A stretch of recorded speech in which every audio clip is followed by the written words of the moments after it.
without further delay, I have the pleasure to introduce the President of University of Hawaii Student Association, President Sunja Samalab, who will in turn say a few remarks in welcoming the guest speaker for today, attorney at law, counselor at law, publisher, lecturer, 1988 President of Afro-American Law Association of Hawaii, and current President of the African American Lawyers Association of Hawaii, Dr. Andre S. Wooten. Ladies and gentlemen, USA President Sama Sunjalab.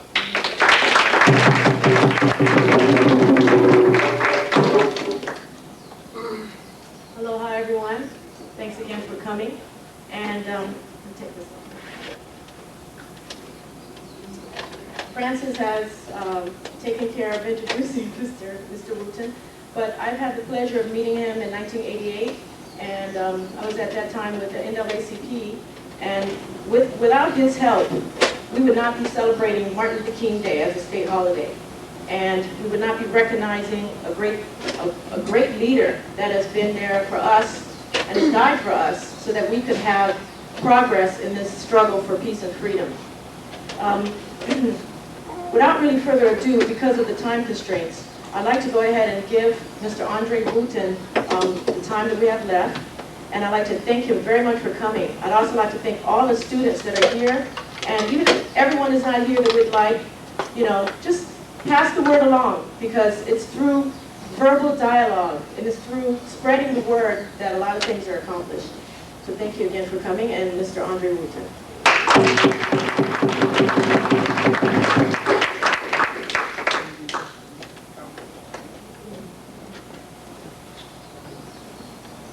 Aloha. Aloha. Thank you for inviting me.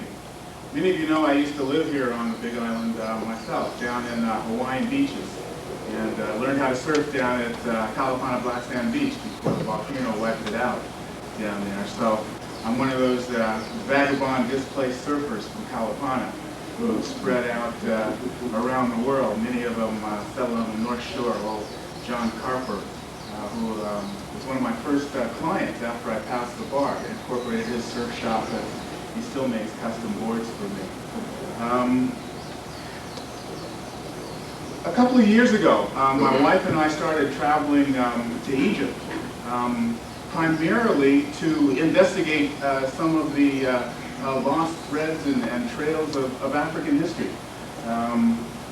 I got a degree in history when I was in college many moons ago, and then, primarily, we studied things about the slave trade and things about West African history, Ghana, Mali, Songhay, Askia Mohammed, Mansa Musa, Donga Musa, Sundiata, and many great personalities like that. But at the time, we were somewhat steered away from Egyptian history. Come to find out that the ancient name for Egypt was Kemet. Egypt being a Greek word, which was applied to the country after Egypt was conquered by Alexander the Great in 332 BC. But the original name for Egypt was written in what's called the hieroglyphic. The original name for that writing style is the Medo-Neter. Medo-Neter meaning word of the god. And so in order to find the true history of Africa, one needs to become, to a certain degree, an ancient linguist, because the ancient Medo-Neter is one of the ancient African languages which some Western scholars 100 years ago were saying does not exist. But the proof of the fact that the Medo-Neter is an ancient African language is contained within the pictograms themselves, insofar as many African animals are portrayed within that language style. A recent September 1997 article in Time magazine talked about the fact that presently, as we speak, there are 15 archaeological expeditions going on in the Sudan today. Those archaeological expeditions have documented a civilization which pre-existed that of Egypt which is buried under the sands of the Sudan in places called Merowe, places called Napata and Bolana. I have brought with me several videotapes that we shot, and we won't have time to show all of that now. But in Central Park in New York City, over by the Metropolitan Museum, there is a Egyptian obelisk. And that obelisk is called the Cleopatra's Needle. It's curious as to why it's called Cleopatra's Needle, but it actually was carved by a pharaoh by the name of Thutmosis III.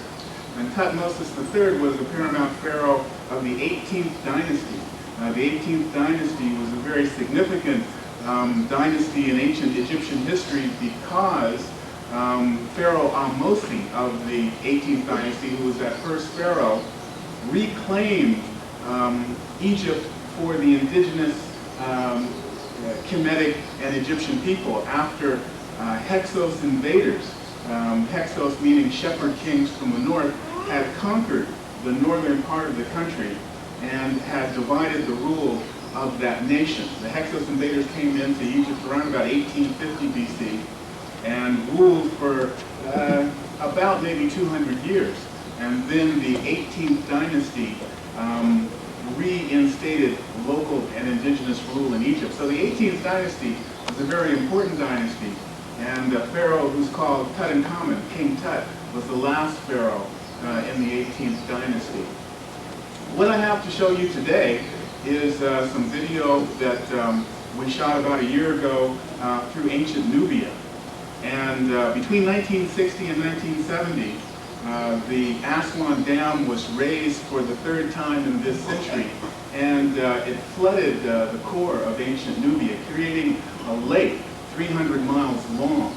And so many of the ancient Nubian cities lie under 200 feet of water. In sailing over these places, you know, one is tempted maybe to put on some scuba gear and do some excavation until one remembers there's some very large crocodiles that live in the Nile River and some very small little worms, trichinosis worms, that you don't want to get under your skin either. And so many of the ancient historical places of Africa, and the Nile River has a chain of ancient temples covering thousands of miles. We have videoed about 30 of them, and we will show you 6 or 7 of them. And some of the other videos that I have will show you many more. But that chain of temples continues on past Egypt, goes into the Sudan, which is the place I'd like to go next, down to Merowe and Napata, and continues on. The Nile River, of course, begins along about a place called the Dubai Gorge. And the Dubai Gorge is the place where Robert Leakey and Louis Leakey and their family have discovered the earliest physical remains of the evolution of humanity itself, dating back almost 2 million years. And so the Nile River contains much of the information and much of the physical artifacts of the evolution of humanity and the development of civilization. One of the reasons that we show these videos is because many of the things that one sees in the dominant media somehow skips over the African contribution to the creation of Egypt. You rarely hear the story of Ahmosi discussed. You rarely see the pictures of the African pharaohs.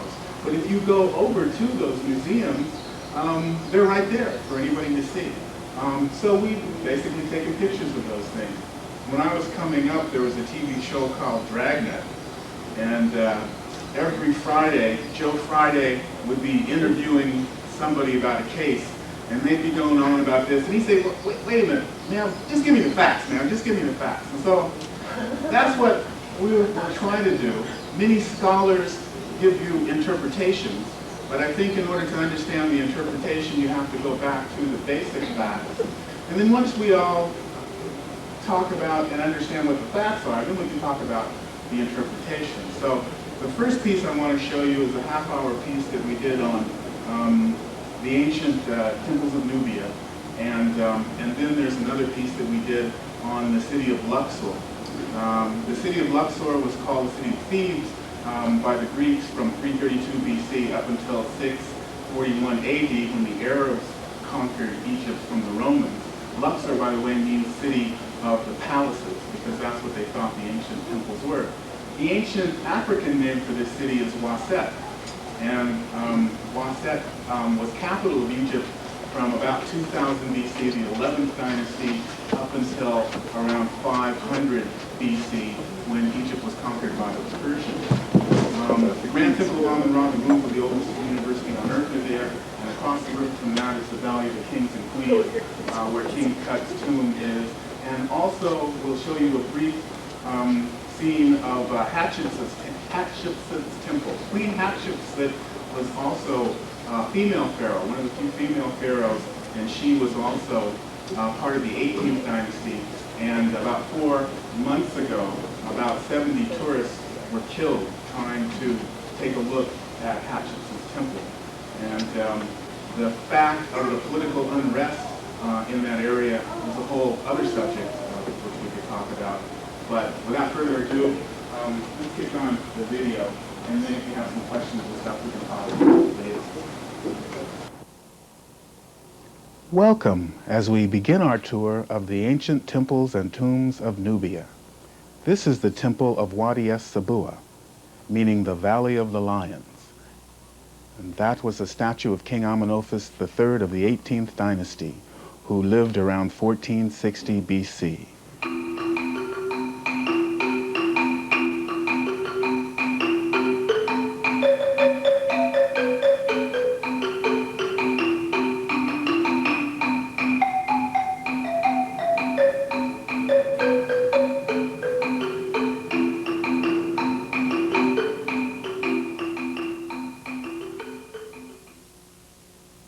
Here we are flying over the temple of Abu Simbel, near the ancient royal city of Cusco. This is a view of the temple of Queen Nefertari, wife of the famous Ramses II. This temple, like Ramses's temple, was carved up and moved to higher ground at the same location after the high Aswan Dam was created in 1970, which flooded ancient Nubia and created a lake 300 miles long and 200 feet deep. Ramses II was the famous pharaoh of the 19th dynasty who ruled Egypt for 63 years from 1190 BC to 1127 BC. This fresco of Pharaoh Amanophus III now stands in the British Museum. While many of the ancient temples of Nubia look very barren, many of their ancient treasures were stolen and now lie in European museums. This mural was taken from Bet El Wali out of Nubia and now also stands in the British Museum.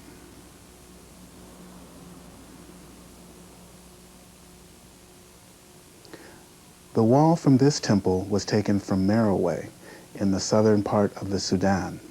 This was a wall from the funeral pyramid of Queen Candace Amanishak Hato of the 3rd century BC. And this is a statue of King Thutmose III in the Grand Gallery inside the British Museum in London.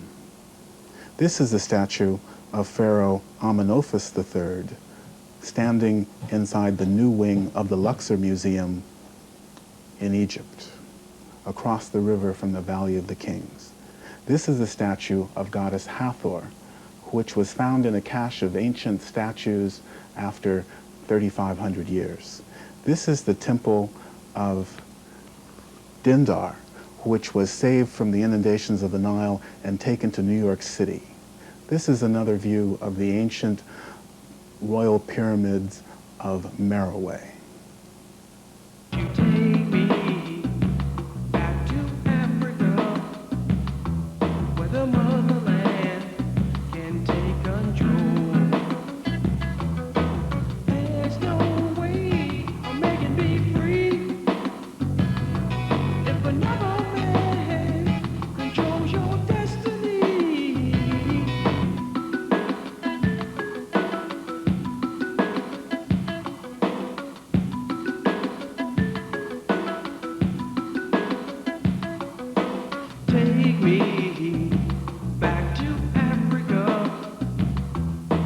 motherland can soothe my soul.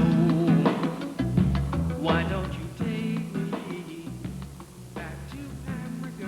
Thutmose I of the 11th dynasty rebuilt the oldest university temple on the face of the earth, the Grand Temple of Amun-Ra at Waset, which spanned 65 acres around 2000 BC, upon the ruins of a much older temple. It is now called the Amun Temple of Karnak in present-day Luxor in Upper Egypt along the Nile River. Across the river from this temple lies the Valley of the Kings and Queens, where King Tut's tomb was discovered after 3,400 years. You are about to pass through the portals of the ruins of the oldest university on the face of the earth.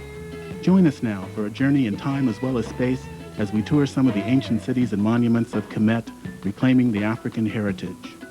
Actually, the artifacts of ancient black history are still all around us today. For instance, we pick up the trail of ancient Kemet at the famous Cleopatra's Needle Monument in Central Park, New York City. Obelisks from Africa, like this one, still stand in London, Paris, Florence, Rome, and several other cities. Amazingly, none of those cities were even built when these obelisks were cut from the bedrock of Nubia in Africa and carved with the Medu Neter, sacred writing of the Kemites now called hieroglyphics. The first thing that one learns upon translation of the ancient Egyptian hieroglyphics carved in stone upon the 3,600-year-old spire is that the words reveal the exploits and legends of Pharaoh Thutmose of Kemet of the 18th dynasty. Thutmose I was the grandson of Amosi and Nefertari, who defeated the Hyksos foreign invaders that had occupied Kemet for 150 years. They founded the 18th dynasty at Waset. He was the son of Amenhotep, Amanophus I, who began the outward expansion of the Kemetic Empire at the dawn of the 18th dynasty from 1560 to 1290 BC, and the father of Thutmose II and his sister, Queen Pharaoh Hatshepsut. There were actually 4 Thutmose pharaohs, and also 4 Amanophis pharaohs who preceded King Tutankhamun, the legendary King Tut, the boy king of the 18th dynasty. This is the actual picture of Thutmose III, stripped from the walls of his tomb in the Valley of the Kings across the Nile from the Grand Temple of Amun-Ra. Note the crane, symbol of Thoth, the icon of wisdom throughout the ages in Thutmose's Kartuf. Thoth is the root to the word thought itself. The 3 strands of grape leaves gives the M sound to Thutmose's name. See Leo the lion in Cleopatra's cartouche? The ancient hieroglyphics are actually phonetic if you know the key. Let's go exploring an ancient African city along the Nile River. The city of Waset became capital of ancient Kemet, Egypt, around 2060 BC, when the Intep and Mentuhotep families of Waset established control over all of the country of the Two Lands after the first intermediate period. Across the river from the ancient city of Waset lie the valleys of the kings and queens where the pharaohs and queens are buried. Recently, in May 1995, it was announced that an enormous tomb, estimated as the burial place of 50 of the sons of Ramses II of the 19th dynasty, had been uncovered under the parking lot of the Valley of the Kings. The ancient felucca sailboats still ply the Nile today, just as they did 10,000 years ago. The Luxor Temple still stands, though it was built by Amanophis III around 1460 BC. Here we see a reflection of the gate of the Temple of Taharqa in the sacred pool contained within the compound of the Grand Temple. Every morning, the priests would come down to the sacred pool and bathe themselves to purify themselves for their meditations and work of the day. Looking around this place, one begins to get a feeling of the energy and planning which went into the construction of this magnificent temple. The truth is, in fact, stranger than fiction. African science, practiced here along the Nile, is part of the bedrock of civilization.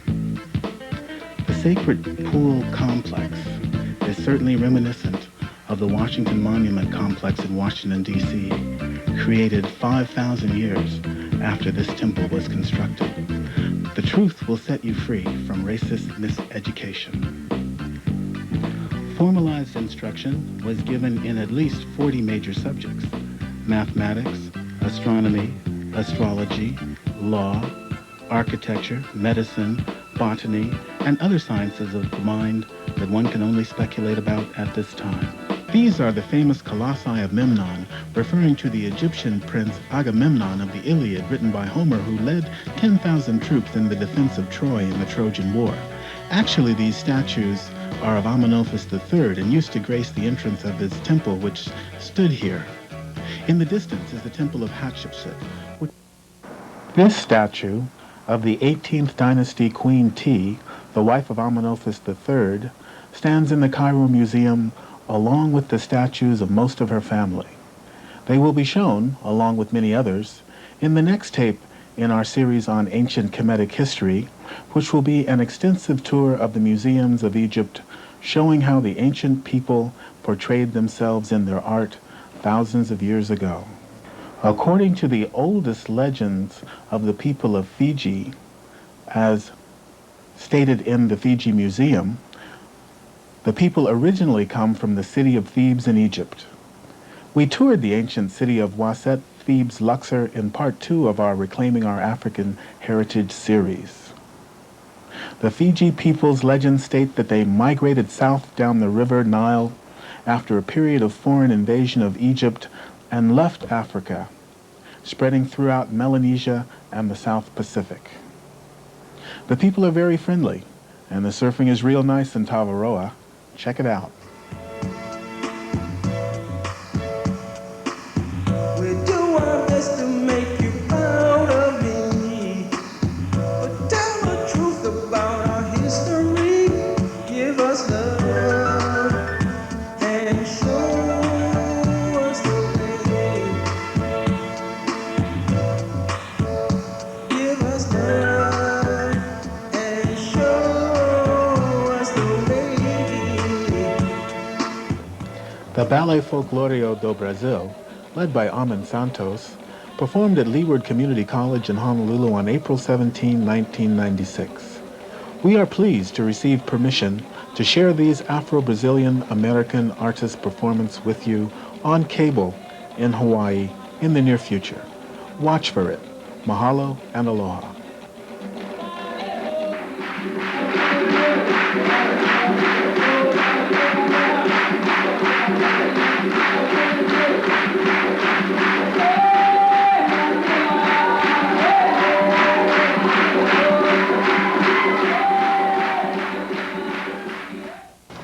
So happy to be here in Hilo, and especially that there's a little rain today.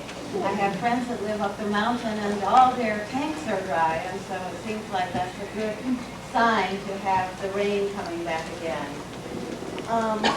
I wrote down a few remarks about Ishmael Reed. I've known him for close to 30 years when I was a graduate student at UC Berkeley, and it is with great pleasure that I am able to introduce him today.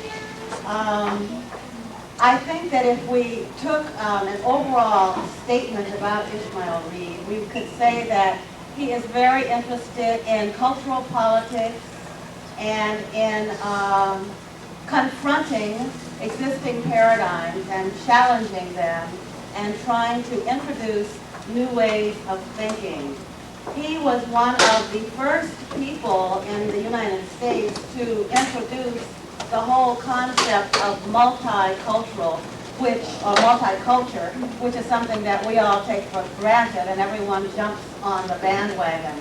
But as long as I have known Ishmael Reed, he has been interested in the voices of the various ethnic groups that comprise the United States. He is also a publisher. I don't know whether many of you know that, in addition to being a writer. And his writing includes not only poetry, not only novels, but essays. And he has moved into new forms, creating operettas and different forms that are, I think, also a part of our tradition of music and the word and the spoken word all together. He is known as a fighter. One of his novels is called Writing is Fighting. I'm not sure whether it's a collection of essays or a novel, but the power of the word, and of course we have heard of that since biblical days. The power is in the word, and he has certainly used the word, both written and oral, to challenge others who use their positions of dominance for their own gain. But, you know, he is a satirist, and so nothing is sacred. That is to say that if he attacks the so-called other, he also attacks the self or the own group as well. He is constantly poking and needling and provoking people to think in a different way, in a new way, about themselves as well as about others. His respect for diversity, I think, is key. I think it is a higher place of knowledge and understanding when we see difference and we go to learn about that difference, and we in turn grow and transform ourselves. In a way, I would say that he makes magic of words. He has been known for introducing new forms, musical forms, mixing media, bringing in anything from culture to politics to metaphysics to history, and mumbo-jumboing it all up together to create something totally new and totally exciting. Most recently, I guess we could say that Mr. Reed has been prominent in the news for challenging the media, the anchor people on television, and the way that they portray minorities, and in particular, black men. He has been very outspoken about that and has been fearless, a real warrior in how he has come forth. His latest collection is a possible textbook, I use it in my class in ethnic studies, called Multi-America, Cultural Wars, Cultural Peace. And interestingly enough, he not only goes to the traditional so-called minority groups, including African Americans, Filipino Americans, Chinese, Japanese, Native Americans, many of those groups, but he includes Irish Americans, Italian Americans, and some of the white ethnics as well, which is a different approach in terms of the obstacles that they met when they came to the United States, and the degree or lack of degree of assimilation, and what assimilation indeed means through the voices that he has chosen as editor to include in his collection. And so I will stop talking. I know you're very anxious to hear Mr. Reed, and so it is with great pleasure, and it is indeed my honor to present to you my old friend and dear friend, Ishmael Reed.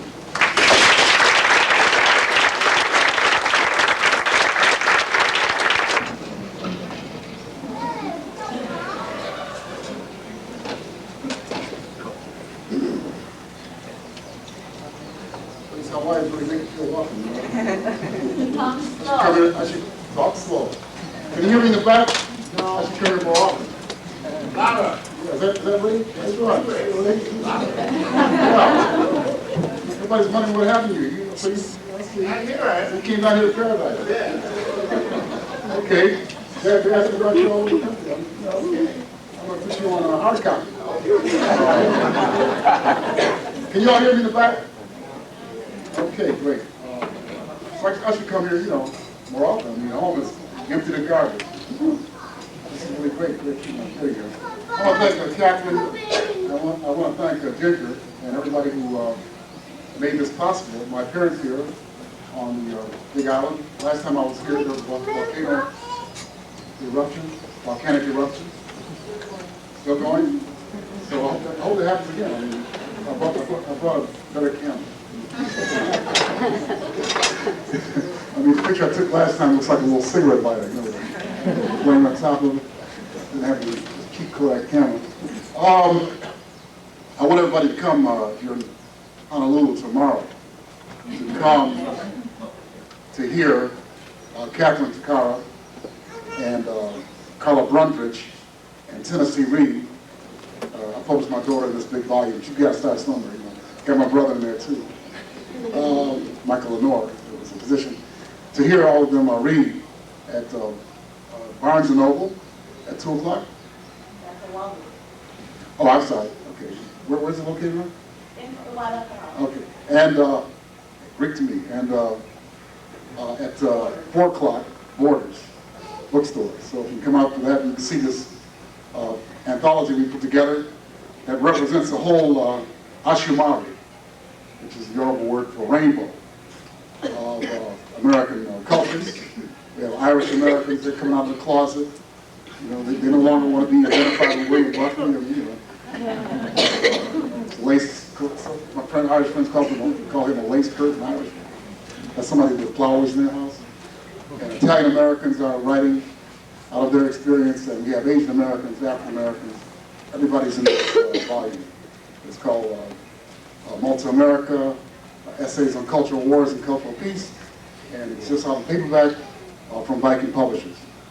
I've been experimenting with writing in other languages. I decided about a decade ago that I couldn't write another book in the same language. And actually the movement in the United States around this is being led by a Hawaiian-born writer named, who has had experience in Hawaii, named Jessica Hagedorn, who combines all these different cultures. She's Muslim, she's Filipino-American. When she moved to San Francisco, she hung out with blacks and Hispanics, and so you get the whole thing. You know, when you read her work, Ben Webster, John Coltrane, I mean, everybody who ever played, you get in her work. And so I think the writing of the 21st century in the United States will be trilingual.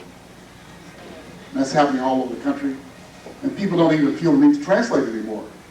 You don't get it tough luck, you should learn these languages. So I can go to Albuquerque, New Mexico, and sit through an entire reading of poetry, not hear one single word of English out of it. Or it's just like I went to Quebec to a poetry festival there, and all the readings were done in French. So this is happening more and more. And so if you're just bound to one language, shame on you. This is going to be very difficult for you to. So I tried to write a little in Japanese. Everybody, I hope you know Japanese, the audience. Just forgive me. I ran into trouble in Tokyo with some Tokyo intellectuals, and they were disputing some of my uses of language in a novel I wrote called Japanese by Spring. So I told them, man, at least I'm trying to learn. Why don't you jump on Michael Douglas? Terrible film, Black Rain. Why don't you jump on Michael Crichton? You know, Rising Sun. Give me a break. You know, I tell these Tokyo intellectuals to lighten up. You know? So I wrote this poem called Ichiban Ski, #1. And I'll read it for you. And I think it's a better translation or a better rendition of a so-called Asian technique than as a found. I bet it doesn't. He got his kanji upside down. You know, so I'm doing better than that, okay? Anata ga ski desu, ame ga furu toki. Anata wa watasha no akai kesa desu.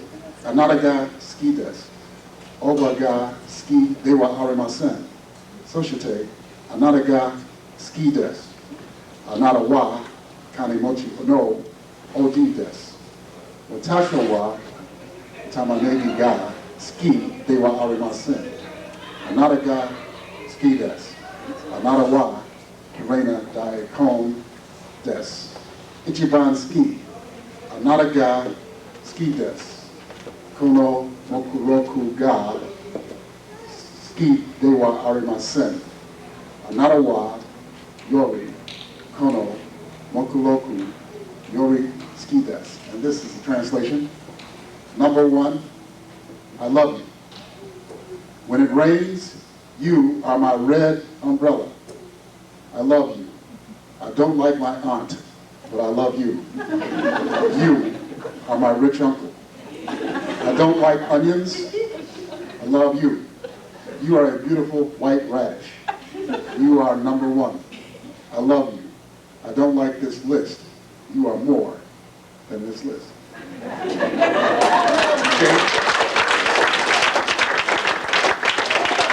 You guys want to pull like that, you can stay out after 6:30 at night. Okay. Now this is you hear voices. It helps to be a little schizoid when you're writing, because you hear voices. These voices come to me, and some of them are very pleasant, lyrical voices like the last one, and some of them are mean voices, but those voices have to be heard too. And if you wouldn't want to know what guys think about after all the Budweiser cans are empty at night, this is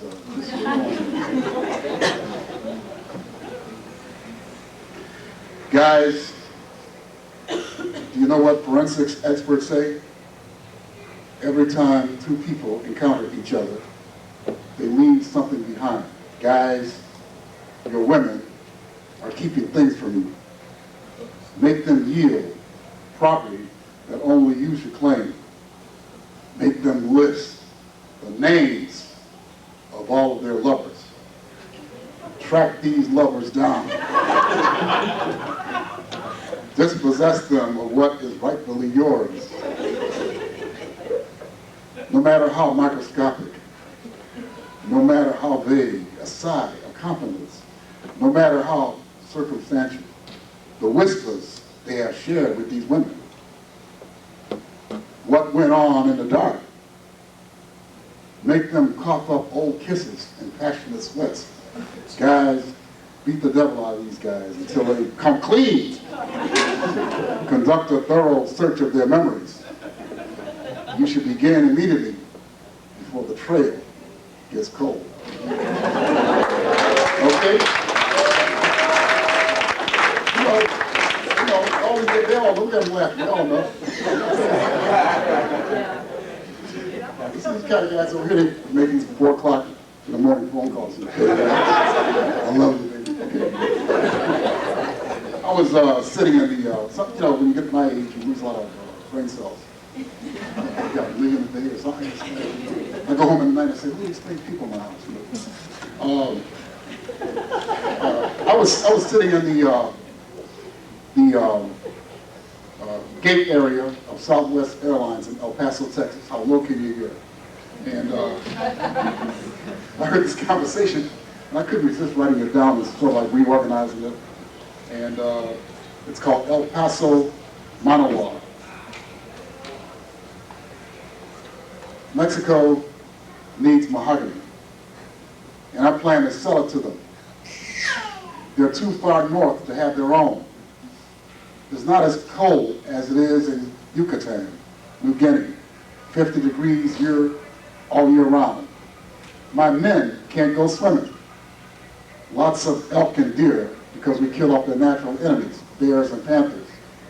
Bobcats aren't strong enough to get rid of them. The lakes have sunk 20 feet, and so because the birds can't hide, because they can't hide from the birds, the fish supply has been depleted.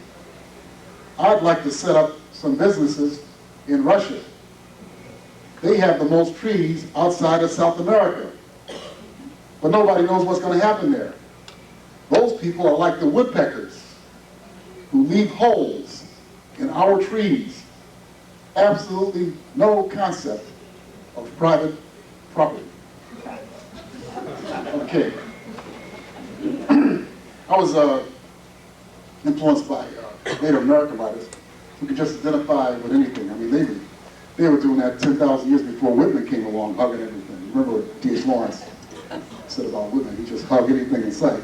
Native Americans were done, 10,000 years, and this is 30,000. Every DNA finding dates it back further. So we believe that American poetry is about 30,000 years old, at least.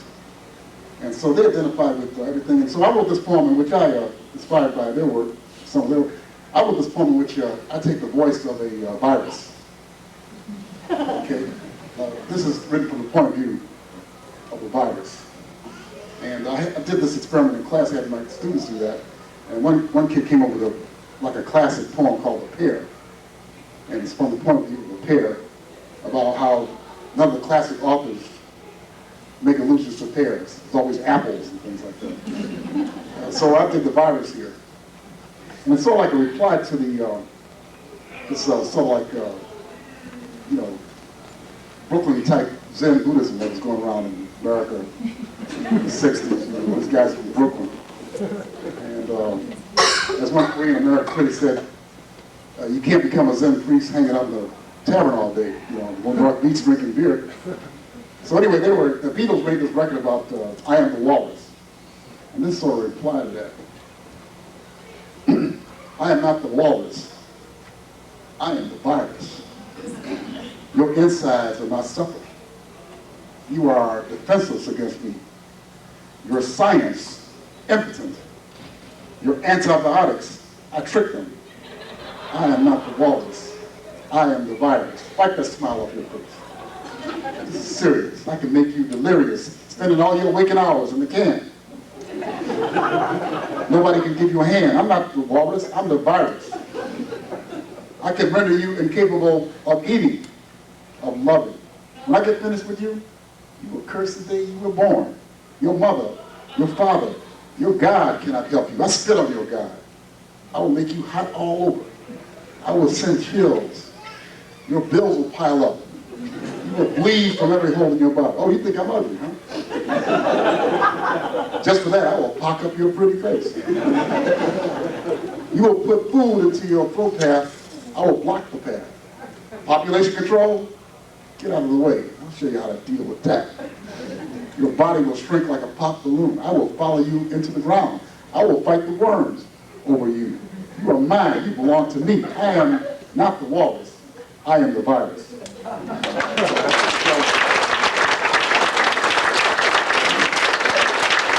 was badly educated because I went to, schools, all the schools I went to. So I was reading this biology book that all nature has enemies, which is opposed to the idea that we're all one. All of nature has enemies. We're being stalked right now. Because you're paranoid. Being stalked as we sit. I'm going to read from a book called Little Collected Poems, published by Athenaeum. And if you want to buy a copy, I have a whole garage full of them. I brought this one down here. And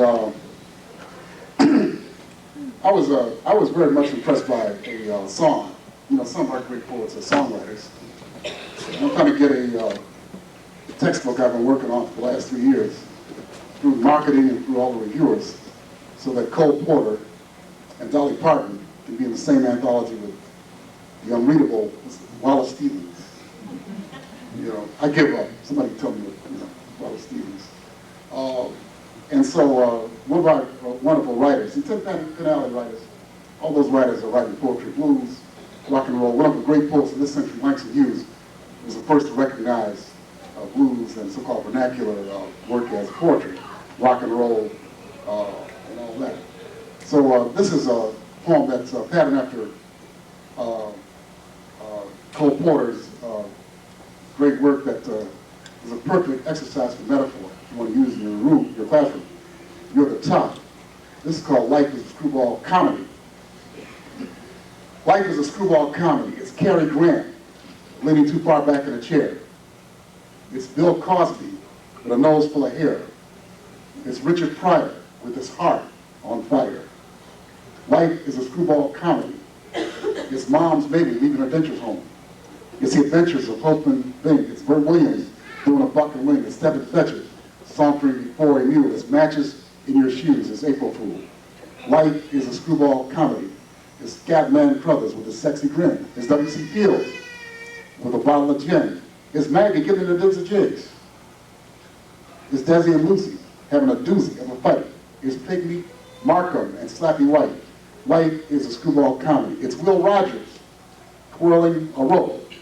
It's Buster Keaton wearing his famous mope. It's Fatty Arbuckle in a leaking boat. It's a scared rabbit and a tricky coyote. Life is a screwball comedy. It's Eddie Murphy's Howl. It's Whoopi Goldberg's Stroll. It's Fred Allen's Jowls. It's Pee Wee Herman's Clothes. It's Hardy giving Laurel a hard time. It's Chaplin up on his toes. Life is a screwball comedy. Life is a screwball comedy. Life is a screwball comedy, and the joke's on us.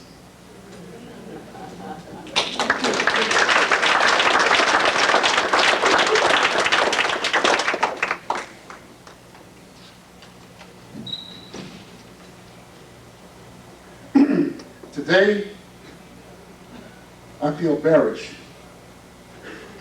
I just climbed out of a stream with a jerking trout in my paw. Anyone who messes with me today will be hugged and dispatched. 6'3" corporate water. Not all rats live in sewers.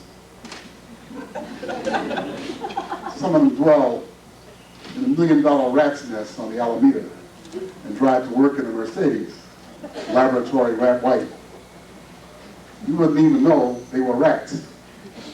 On the mailbox it says, Mr. Rodent. As big as a coffee table book, the only book in the house. He spends his time living in Rat Boy in a rat house with his cheesy rat kitchen, or scampering on a rat sofa or in a bed of rats, so you might find him at the rat cellar, wetting his rat whiskers on rat soup, my favorite drink. Sitting in the shareholder rat, there you go, bureaucratic rat investors, rat people who live like rats. As years went by, he gained more status until he became the esteemed Dr. Rattus. Crashed the Tomcat convention and demanded him put on the banquet. This even woke up stronger. Or Mr. All Claus, the Toastmaster Tomcat, catnapping on a dais after a night of pre-convention howling. What do you say, boys? Said the thrice decorated rat scrapper, rat cocktail, rat of the day, rat a la carte, or rat moose. The other cats, being Democrats, cast their votes by secret ballot. Gulp.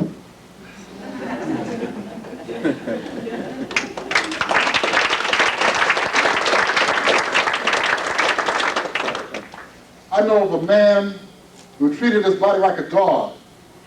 The dog ran away.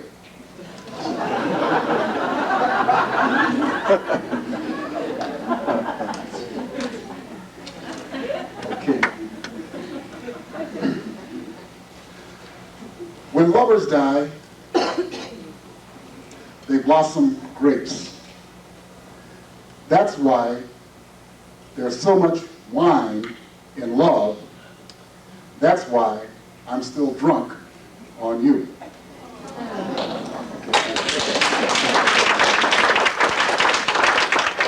I tell my students that they have to take the point of view of, you know, you read in theater, you read these things, you have to take the points of, I took the point of Judas, someplace, Lazarus, you know, Julian the Apostle, Emperor of Rome, all kind of people, dead and alive.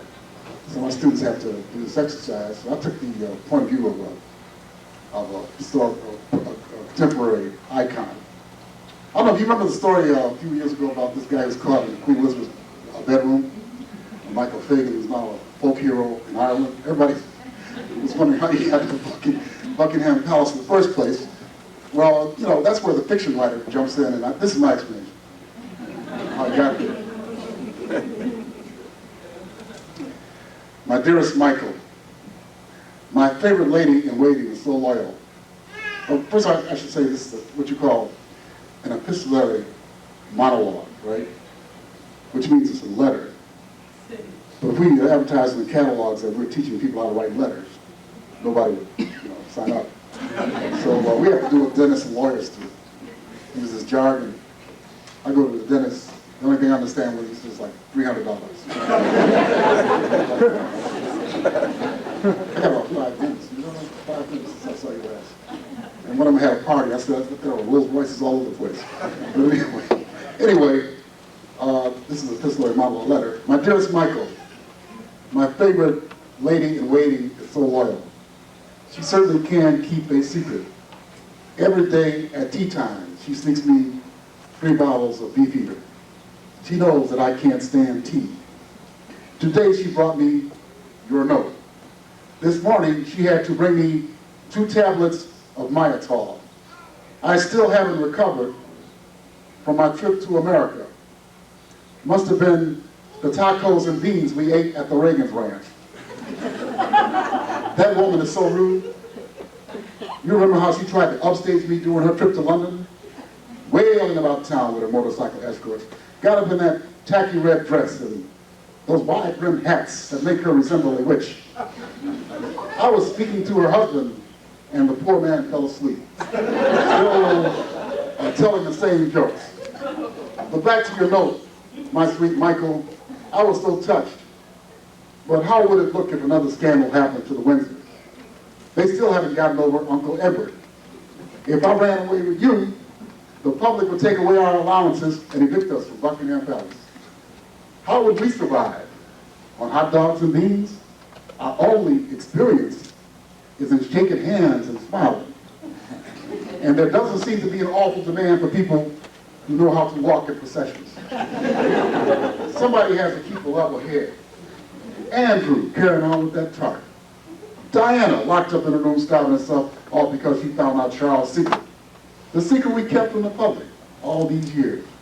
Her lookalike is threatening to reveal the whole sort of business if she doesn't receive more money.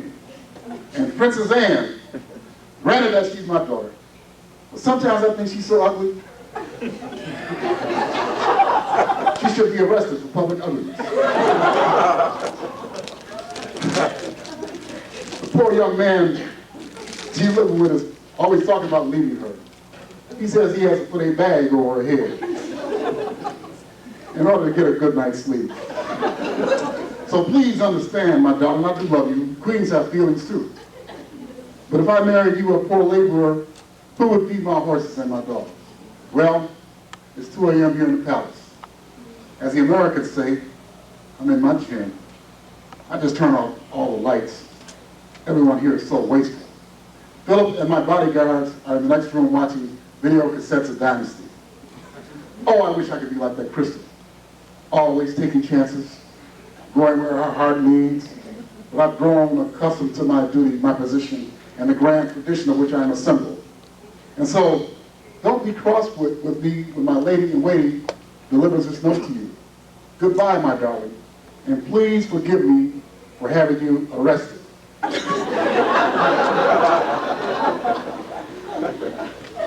But when we were lying in bed that morning, and you complained about what you would and wouldn't do, I had to put you in your place. Though we were lovers, I was still your sovereign, which meant that my wish was your command. Love, Lilibeth.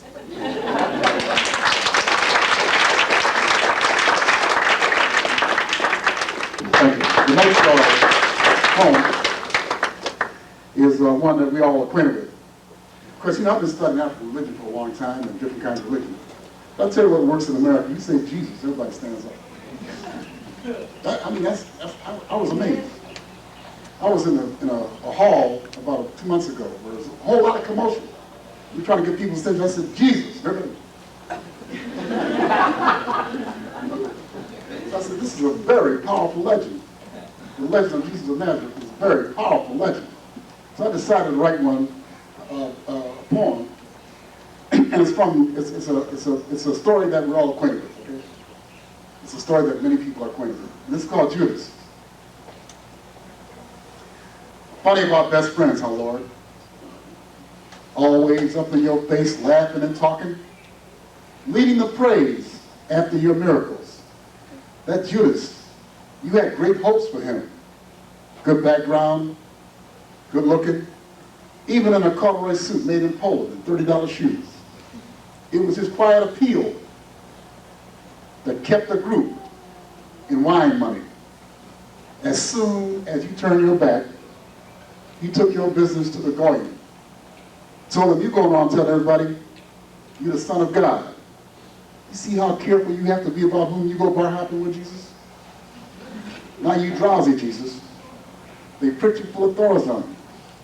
They've given you electroconvulsive therapy. You don't know where you are. You have sores where the straitjacket doesn't fit. You're wringing wet from where you've been sweating all night. You squirm on filthy straw. But stick it out, Jesus. Where you're going, the drums don't stop. They serve Napa Valley champagne at every meal. Everybody smokes big cigars. Sweet angel hair be tingling your back while you invent proverbs in a hot tub. Where Judas is going, the people don't know how to fix ribs. The biscuits taste like baking soda. The wine is sweet and sticky. Flowers can't grow on this landscape of jinxed hearts. The field of blood. Today, this day is called the field of blood.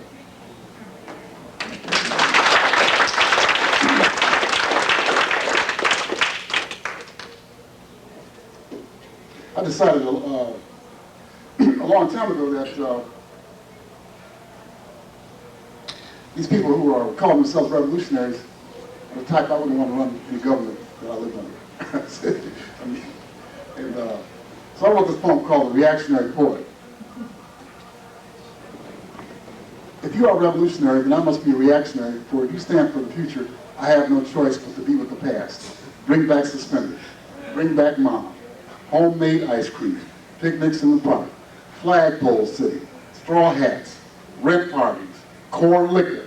The banjo. Georgia quilts. Crazy cat. Restock. The syncopation of Fletcher Henderson. The Kipling-esque lines of James Weldon Johnson.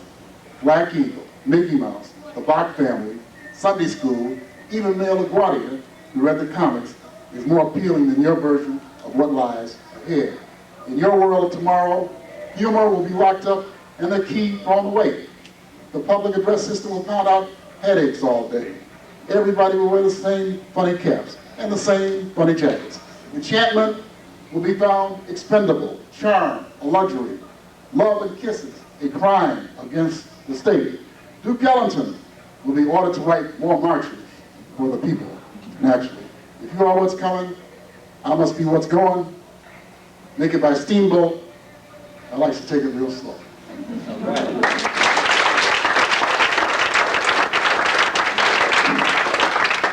Okay, I'll read a couple more. Some of these poems and songs are on records. One is Conjure One, on which Taj Mahal sings some of our songs. And that was re-released by STING, Sting, NGR Records, so that's still available. And another record came out in Frankfurt called Conjure Two, Cab Calloway Stands Into the Room. And my songs and poetry are sung on that album by late Eddie Harris and Bobby Womack.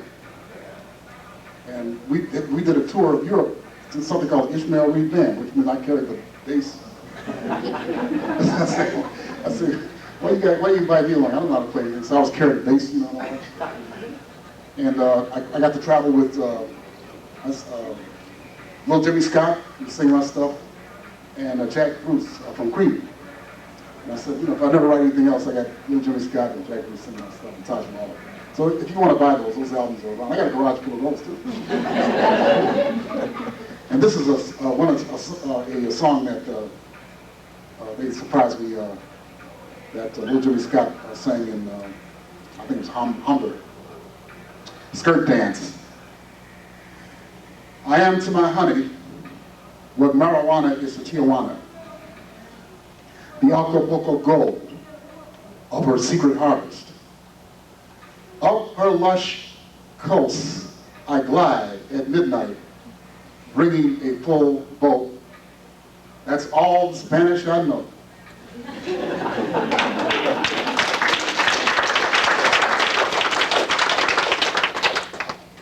Okay, I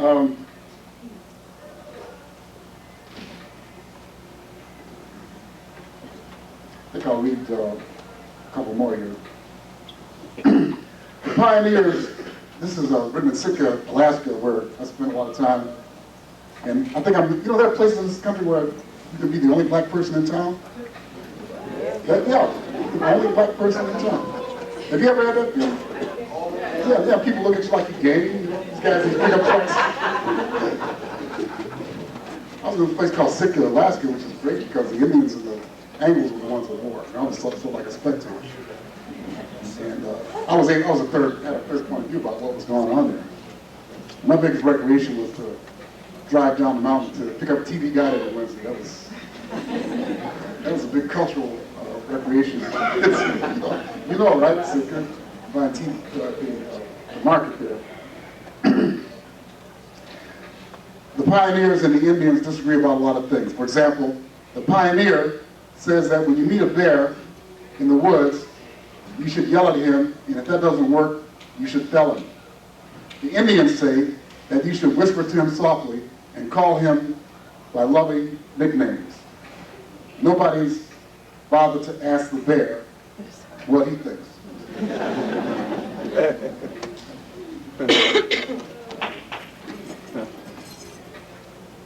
And this is called Jack and Those. I grew up in another dull town called Buffalo, New York. And I think the only noteworthy event that happened in Buffalo was the killing was shot there. President of the United States. And so what we used to do for recreation was go to Niagara Falls every weekend and see if some guy's going to go with balls in a barrel. I think they still do that. Being a colored poet is like going over Niagara Falls in a barrel. An 8-year-old can do what you do unaided. The barrel maker doesn't think you can cut it. The gawkers on the bridge will be falling in your face. The tourist bus full of paying customers broke down just out of Buffalo. Some would rather dig the postcards than catch your act. A mile from the brink, it begins to storm. But what really hurts is you're bigger than the barrel. And, thank you. And this is the last poem. This is called The Author Reflects on His 35th Birthday, a long time ago. And this was set to music by composer Carlo Blake. Set this to music. 35. I have been looking forward to you for many years now, so much so that I feel you and I are old friends. And so on this day, 35, I propose a toast to me and you. 35, from this day on, I swear before the bountiful Osiris that if I ever try to bring out the best in folks again, I want somebody to take me outside and kick me up and down the sidewalk, or set me in a corner with a funnel on my head. 35, make me as hard as a rock. 35, like the fella in the story about the big one that got away. Let me laugh my head off with Moby Dick, as we reminisce about them suckers who went down with the Pequod. 35, I ain't been mean enough. Make me real, real mean. Mean as old Marie rolling her eyes. Mean as the town Bessie sings about, where all the birds sing bass. 35. Make me Tennessee mean, Cobra mean, Cuckoo mean, Injun mean, Dracula mean, Beethovenian Browse mean, Miles Davis mean. Don't offer assistance when quicksand is tugging some poor dope under me. Pawnbroker mean, Pharaoh mean. That's it. 35. Make me Pharaoh mean. Mean as can be, mean as the dickens, meaner than me. When I walk down the street, I walk through the whisper, there go Mr. Mean. He's double mean. He even turned the skeletons in his closet out into the cold. And 35, don't let me trust anybody over Reed, but just in case, put a tail on that Negro too. Okay, thank you very much.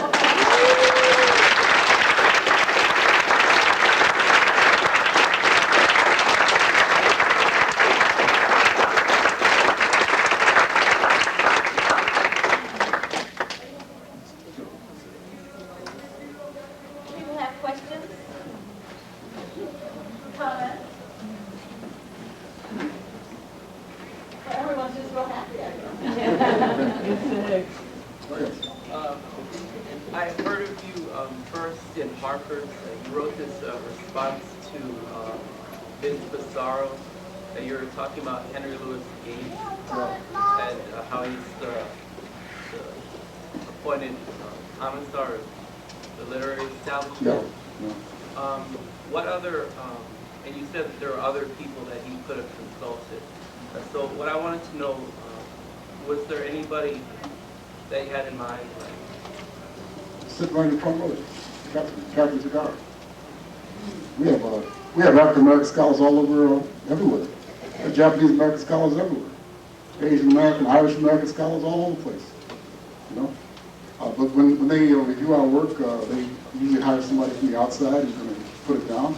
Or they set up what I call a romp regime, or what I call, in a real, I guess, cranky moment, a Vichy regime. You know, after they pay time those people who were collaborating with Nazis. So there's nothing new that there's some sort of neo-colonial regime that's set up, in this case in terms of culture. And it usually mimics what's coming down from the top. So for example, now the line coming down from the top is that African Americans, the problems of African Americans are due to character defects. So their behavior, that's what Gates says. And if we stop listening to hip hop, all these multinational corporations will fold up their sweatshops in Indonesia and other places and move back to Detroit and Oakland. So, they're just waiting for us to drop Tupac Shakur.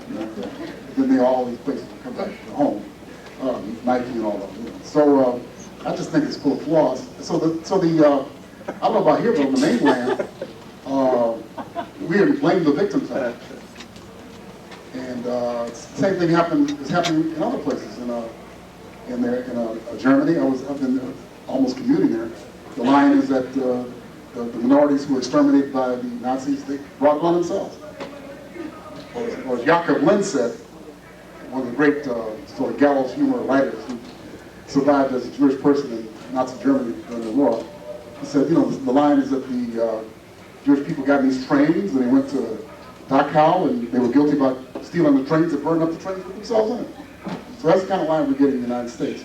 That racism is no longer a factor, that whatever problems African Americans have, as a result of their behavior, and I think Louis Gates and Cornel West and the so-called talented 10th are the ones running this, and that's why they get all the notoriety, and that's why they've been made sort of like the leaders of African American experience. Nobody elected them.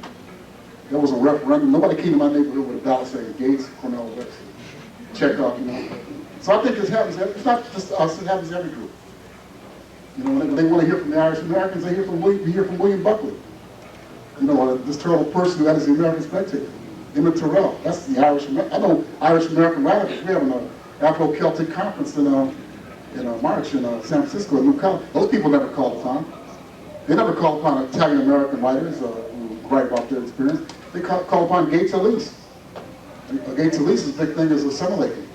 Gates Elise and all these mafia writers writing about, for Hollywood, selling out their own people. You go to the movies, you think that all Italian Americans were members of the mafia, or Don Carol, what's his name, Caroloni, or what his name, Poloni. We had Toscanini, we had a number of people named Michelangelo, we named a number of Italians. So what they do is they give us the hamburgers of our experience. And it's not, I used to think it was just blacks and Hispanics. There's a whole lot of different groups that get lighter. For example, Dirty Harry O'Callahan. You were in that movie. Remember that movie? You played, was that Dirty Harry? The first movie. Dirty Harry O'Callahan. When Hollywood wants to do Irish Americans, they do, a maniacal cop. A homicidal, a man with homicidal urges, and anti-black, that's their stereotype. They were doing Irish cops as early as 1905. Because the Irish were the buffer between the Anglos and all minority people. So everybody gets it.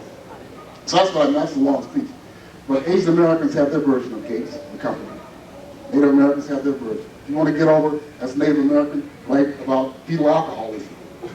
Don't write about all these liquor companies coming to Native American communities and with these billboards, these campaigns, fetal alcoholism. If you want to get over as a black person, write about, the only image they have of us, I said the other night, Mike Tyson fighting all these guys.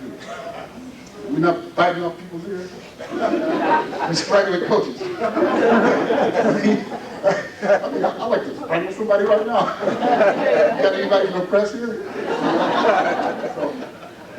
It's all across the board. Good question. Anybody else? Yes. I just have to make a comment. First of all, not for the thank you for giving us an injection of your talents and for even, touching our souls and everything. I wanted to know, in your private moments, what inspires you? I think life experience. The more I write, I just write a lot of metaphysical stuff that people will write scholarly articles longer than the work of me. A little poem called Cowboy that Blow Around and got a little book that big. It's a poem that's only about 20 lines. I had all that on my mind, all of this? So I'm getting more into genre writing, painter per se. I write about what's happening in my neighborhood, write theater plays about that. I'm writing a novel about the OJ phenomenon that began when I was in Hawaii. And first few chapters take place in Hawaii, and because that's when I heard about the murders. And I want to know why I had to write this book, even though I had other stuff on the plate. Because I want to know why that affected me so much. I mean, you know, why would that sort of ruin my vacation? You know, why did I get all paranoid about people, you know, associating me with OJ? So, you know, I had to get this off my chest, even though I've had difficulty with it. And I'm having difficulty getting replaced because there's one character in the book who believes that OJ is innocent, which is like heresy. I mean, you can't say that in among publishing circles.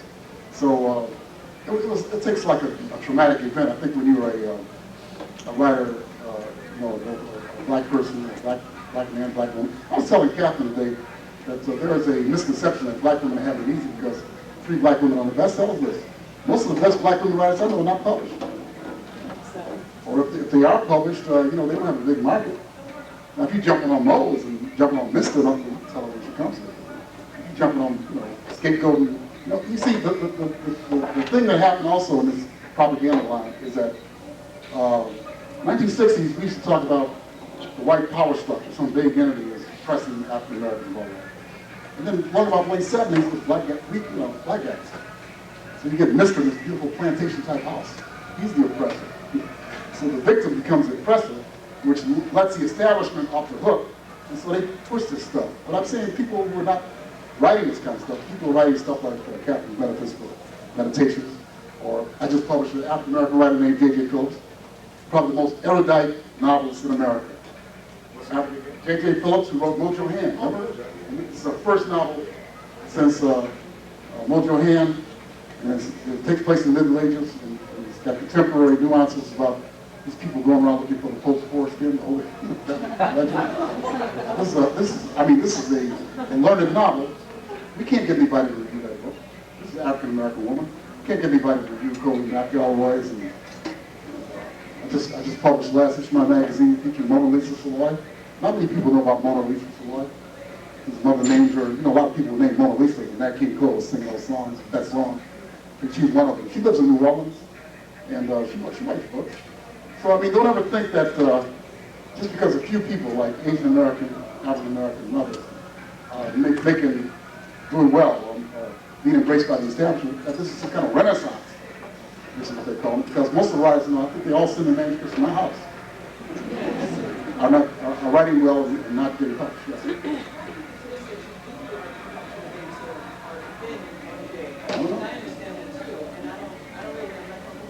I'm not comfortable with it, but maybe it's chemical. I'm trying to find out. Because I don't even like football.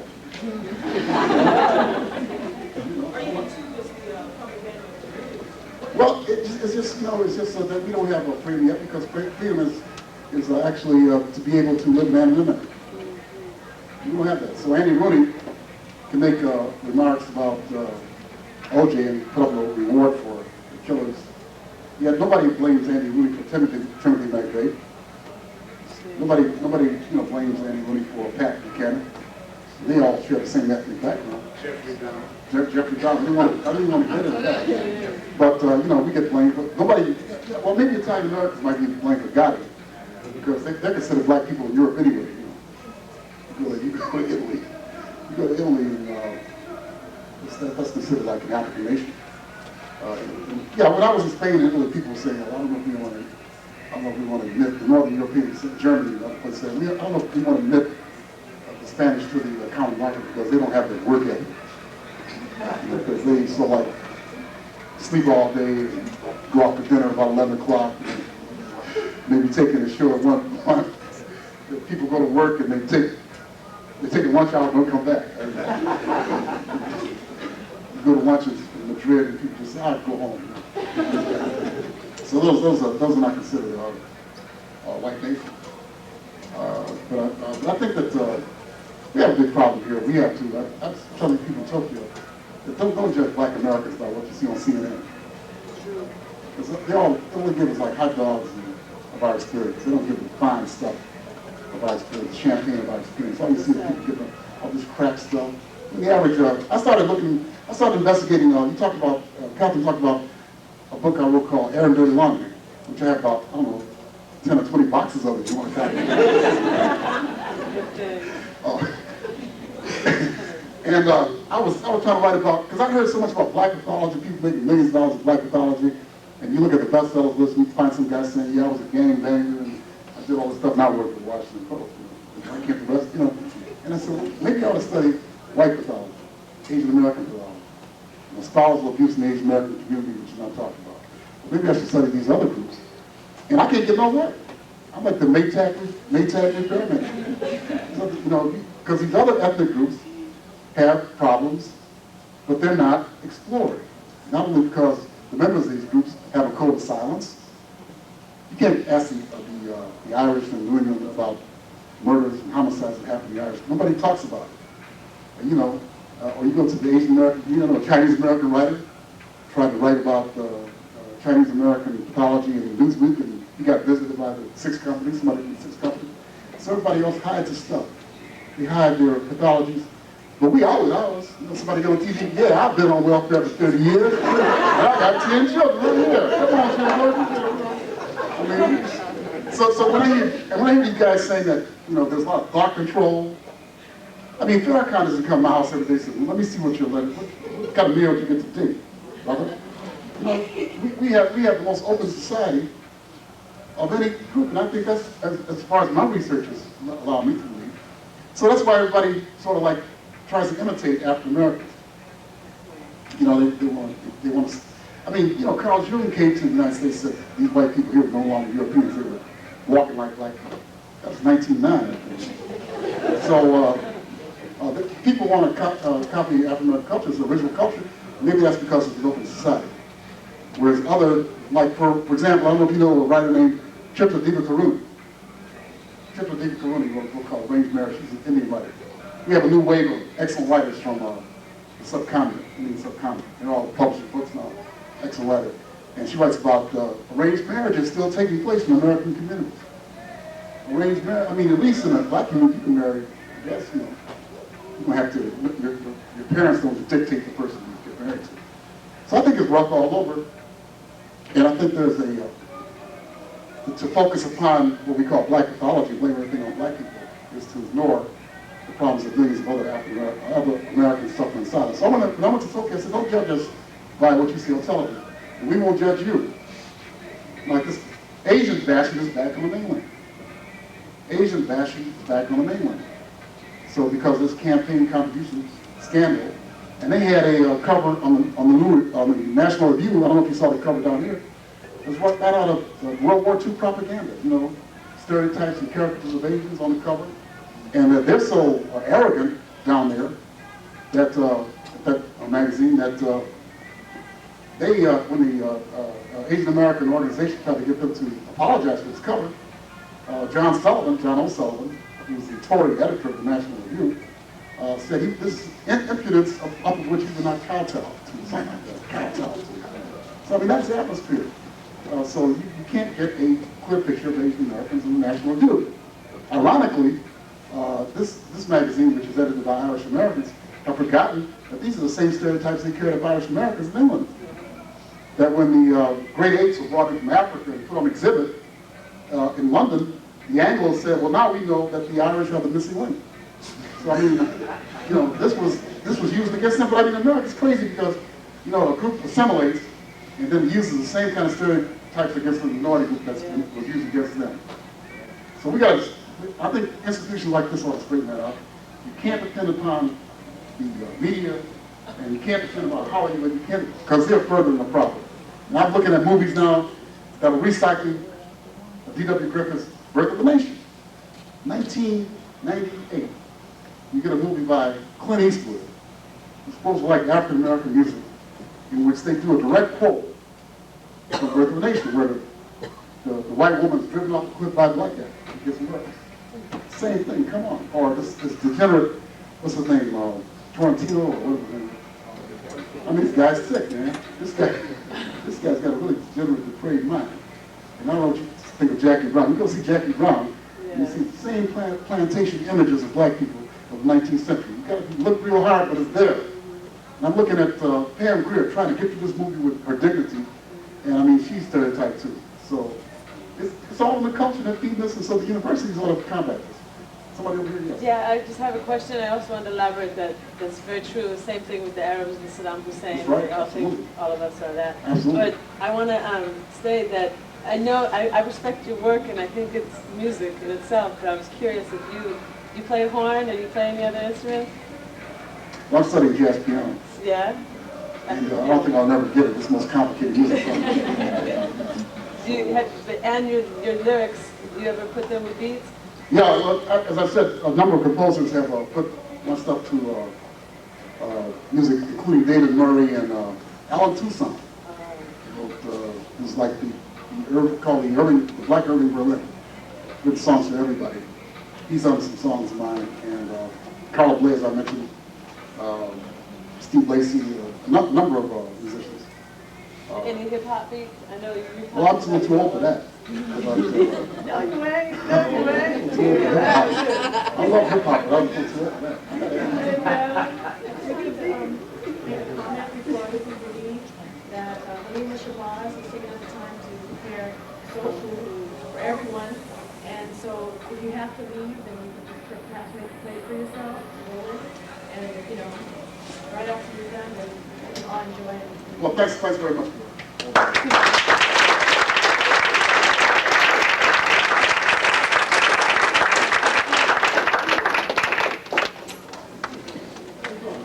Thank you, everybody. We have to thank all our speakers. We have to thank Mr. Andre Wooten. We have to thank Mr. Ishmael Reed. And we have to thank everybody for taking their time off to come over here. Before you leave, please share with us the soul food. And we hope that each one of you will have a great Black History Month, which is February and which we are concluding today. Thank you again, everybody. Give it up again for Mr. Ishmael Reed.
Aloha. This special events program is brought to you by the Law Office of Attorney Daphne Barbie and the Office of Attorney Andre Wooten. We hope you enjoy it. Mahalo.